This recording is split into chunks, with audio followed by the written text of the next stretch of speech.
Hello, my name is Jackson Cleaver, and this is the Tiger Hiline Online.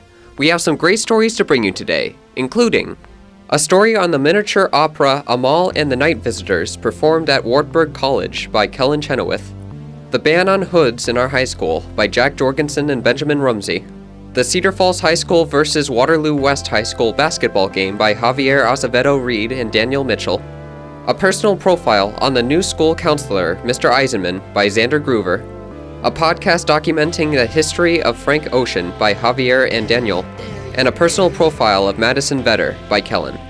Here is Amal and the Night Visitors. Directors, singers, musicians, and Wartburg College students all came together on December 15th to give the Christmas gift of music in the performance of the miniature opera Amal and the Night Visitors. But in a surprising twist, it wasn't the singers who were on stage acting out the roles. They sat down in the pit orchestra as 7 gorgeously crafted, life-sized puppets took to the stage, puppeteered by Wartburg College students.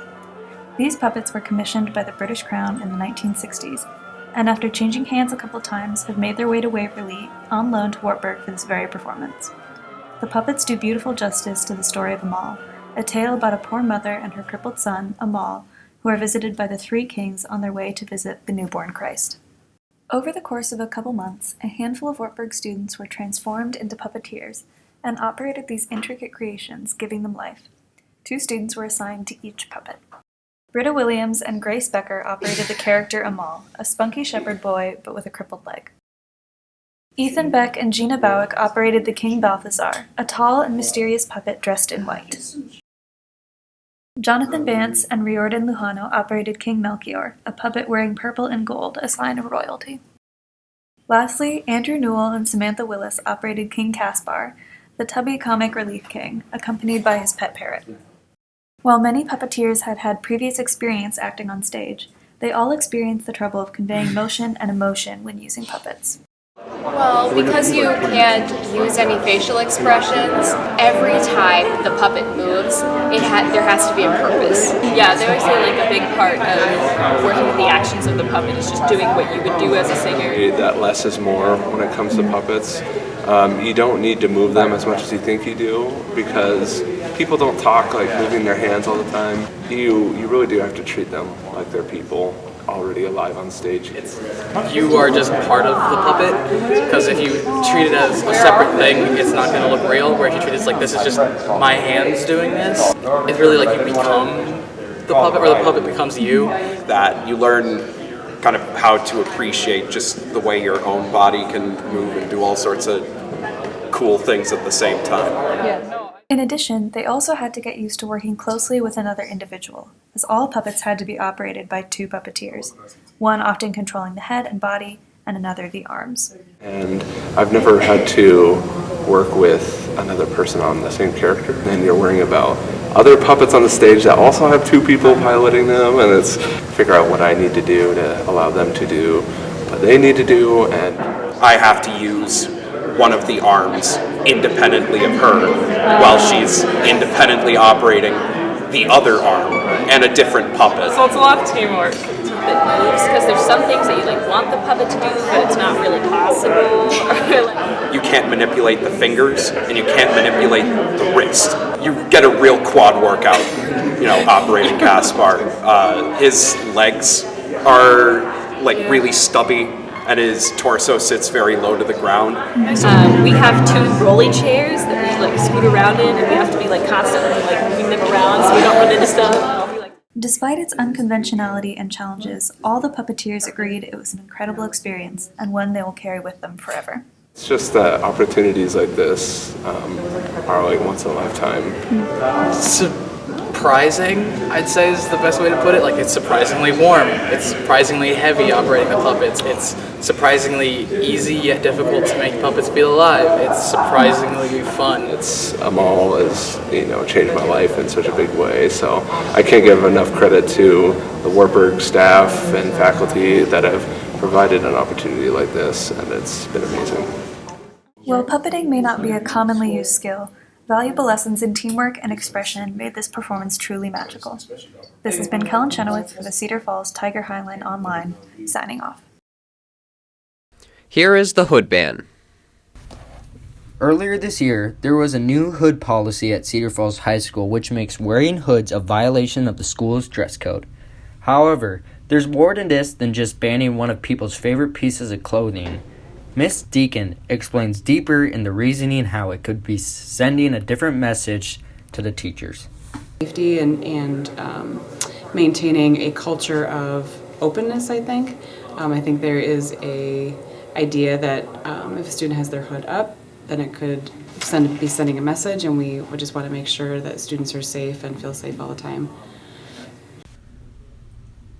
Along with sending a different message, the hood could also show a sign of unprofessionalism seen in some teachers' eyes, and most importantly, the hood policy was made for a safety reason. Ms. Sears goes into further detail how wearing a hood up could actually be dangerous towards the school security systems. A safety issue. When I look at video, there have been several times when students have come to the office and said this student is like harassing me, or this student has stolen something from me, or they're suspicious about some sort of criminal activity. And we have to look at the security footage, or our video, and I'm unable to identify who somebody is because of a hood. Some also may say that wearing their hood is showing a sign of something that they represent or respect very much. Ms. Sears goes into detail on how this situation will be addressed. A strong, just personal belief not to shoot down something someone believes in. Like I'm gonna respect that strongly. When it comes to a hoodie, I guess if someone was standing up for something that they believed in, I mean, that First Amendment right goes back to the Tinker case with the armbands. We asked a student who had a strong opinion on what his beliefs were for the hood policy. I hate that we can't wear hoods at school because I wear hoods all the time at home, and I want to be able to wear my hoodies how I want to wear them. Because it's really cold in our building, and sometimes we need to wear our hoods. Sometimes I'm tired too, and I just need to wear my hood. Just remember to keep your hood down. This has been Jack Jorgensen and Ben Rumsey reporting for the Tiger Hiline. Here is the Waterloo West basketball game. On Tuesday of December 19th, the Cedar Falls basketball team took a pretty heavy loss from West High School. Cedar Falls took it slow in the first two quarters, which gave West an advantage. In the last two quarters, Cedar Falls picked up the pace and made a good attempt at closing out the score difference. Both teams played with heart and showed effort while in active plays and teamwork while on the court. But at the end of the fourth quarter, the game resulted in 55 points being made by Cedar Falls High, topped by the 79 points made by West High. This is Daniel Mitchell and Javier Acevedo Reed for the Tiger Highline, signing off. Here is the personal profile on Mr. Eisenman.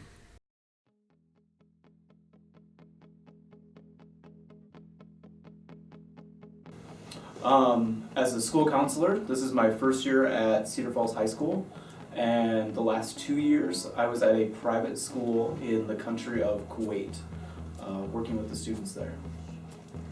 I started at NIAC, which is a community college in Mason City, and then I transferred to Wartburg College in Waverly, where I got my bachelor's in psychology, and I earned my master's degree from the University of Northern Iowa.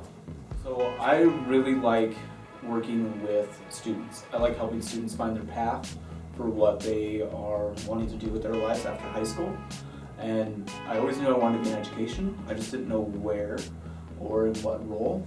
And so with a lot of searching and a lot of kind of going out and trying different things, I realized that being a school counselor is where I can work with students, help them find their path, and be a part of the education system. Everybody here has been incredibly welcoming and super helpful.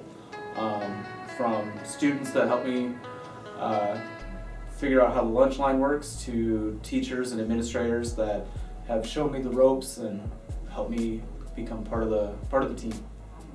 I guess I would want students and teachers and everybody associated with Cedar Falls High School to know that the school counselors are always here and always available to help with anything from academics to college and career planning, and of course social emotional. And we are here to help, but we're also here to celebrate. We love it when students come in and say, hey, I just had this accomplishment, or just found out I got into this university, and we're here for all that kind of stuff. One of my goals is to know at least all the students that are on my roster of students, but my biggest challenge has been learning all the names. I went to Garner Hayfield High School here in Iowa. It's up in central Iowa near Mason City, Clear Lake, Forest City, and like Belmont, kind of around there. The big difference is the technology.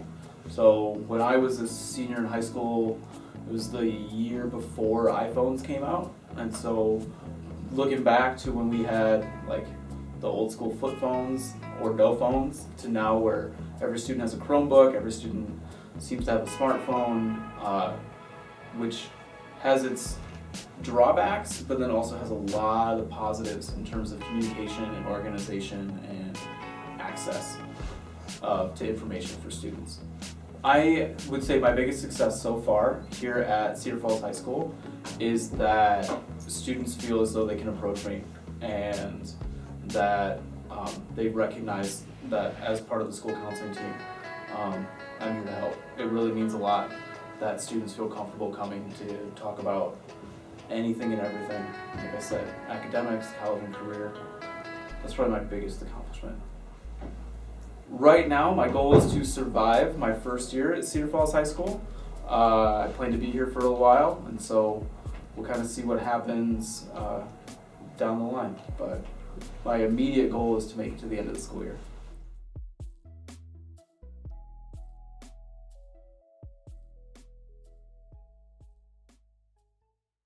Here's the history of Frank Ocean.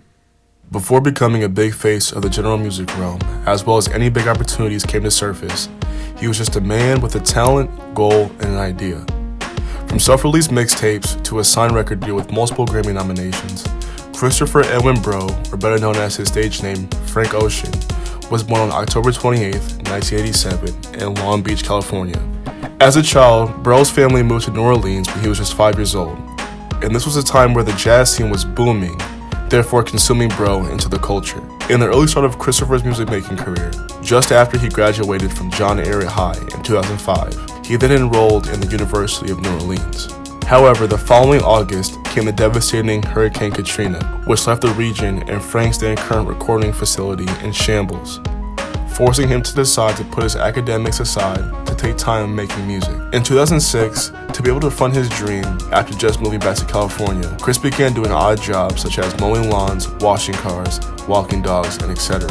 Jumping forward in less than 3 years, he was able to sign one of his first deals and then was able to officially call himself a songwriter. Frank then began ghostwriting for bigger artists like John Legend, Beyonce, Bridget Kelly, and Justin Bieber.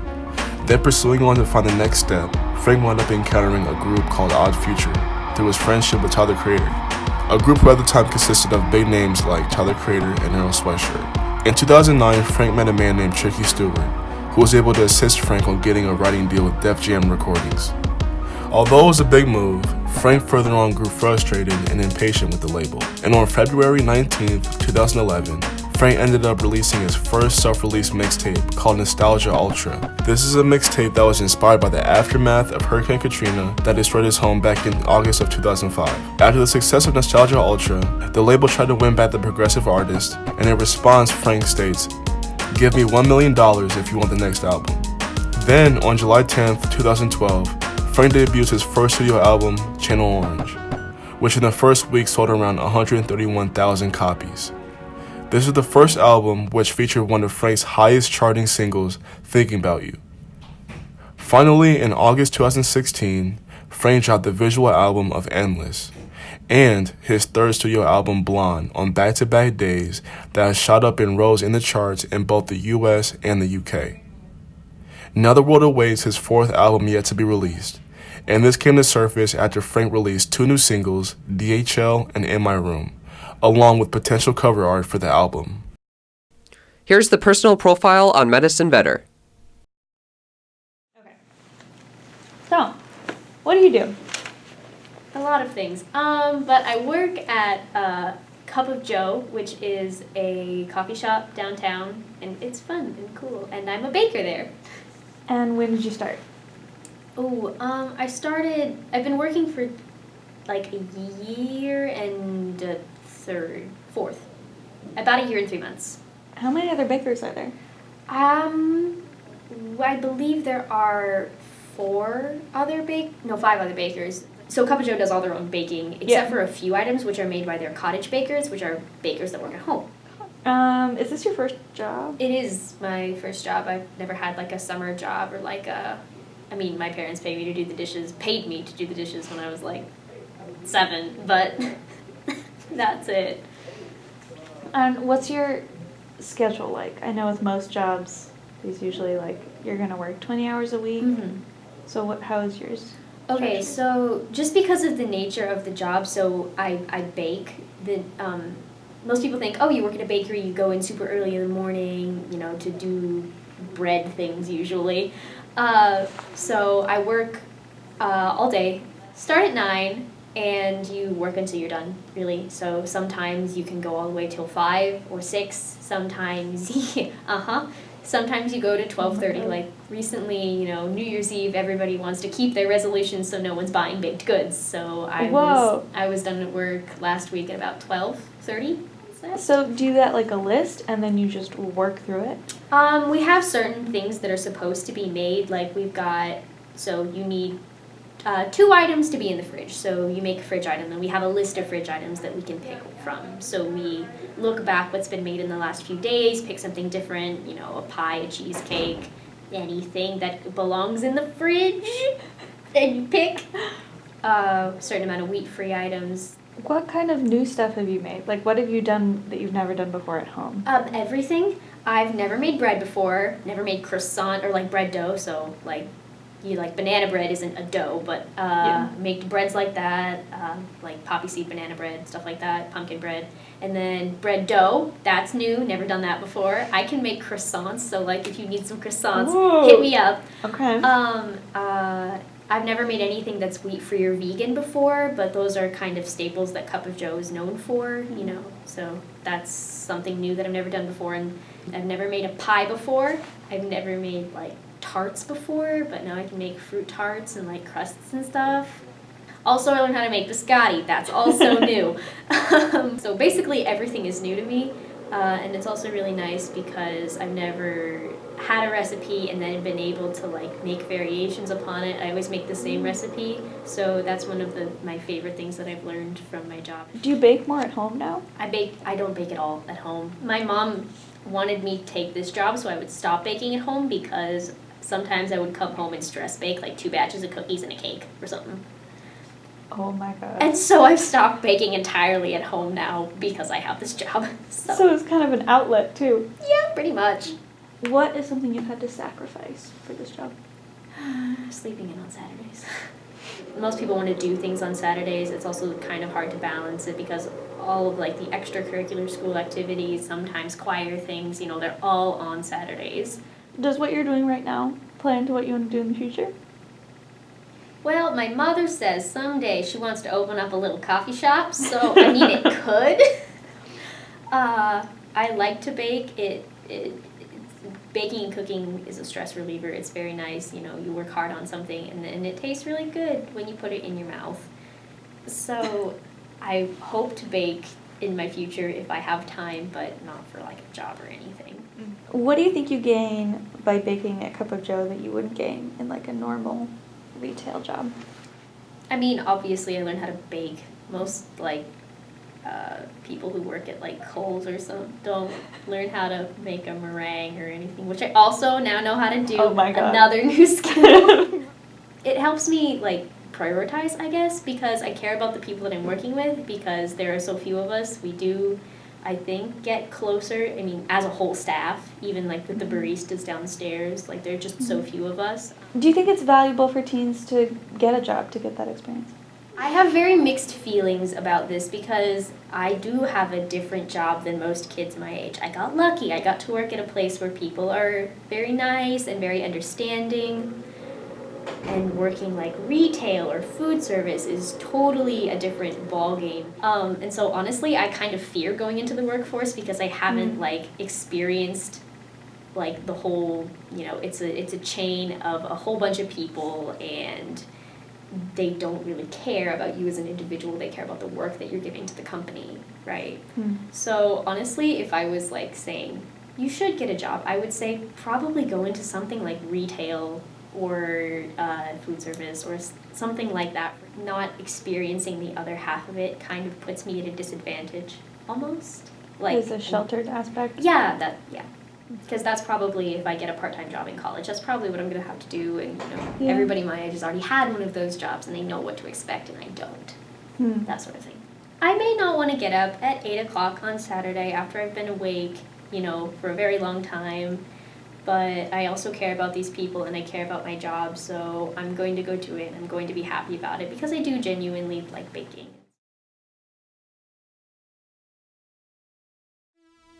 That's all for this week, and as always, we hope you have enjoyed it. Make sure to tune in next time when we bring you more stories from the heart of Iowa.